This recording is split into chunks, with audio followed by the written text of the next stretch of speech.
কালই নির্বাহী আদেশে নিষিদ্ধ হচ্ছে জামায়াত শিবির, জানিয়েছেন আইনমন্ত্রী। বিভিন্ন দিক খতিয়ে দেখতে সচিবালয়ে বৈঠক। এই দলটাকে যদি আপনার নিষিদ্ধ করা হয় তাহলে আইন শৃঙ্খলা এবং দেশের রাজনীতিরও অনেক উন্নতি হবে। জামায়াত শিবির নিষিদ্ধের আইনি ক্ষমতা আছে সরকারের, আরও আগে এই বিষয়ে সিদ্ধান্ত নেয়ার দাবি ছিল অভিমত সিনিয়র আইনজীবী ও বিশিষ্টজনদের। নিষিদ্ধ করা সরকারের ইস্যু পরিবর্তনের অপকৌশল মন্তব্য ফখরুলের, রাষ্ট্রবিরোধী কর্মকাণ্ডের প্রমাণ আছে জানালেন কাদের।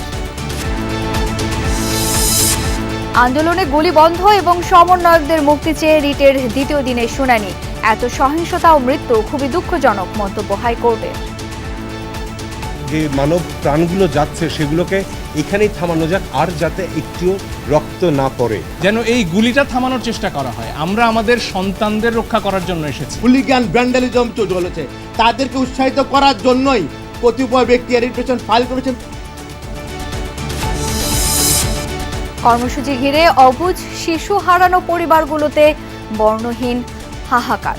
কেন তছনছ হলো সাজানো ফুলবাগান, জানা নেই কারো।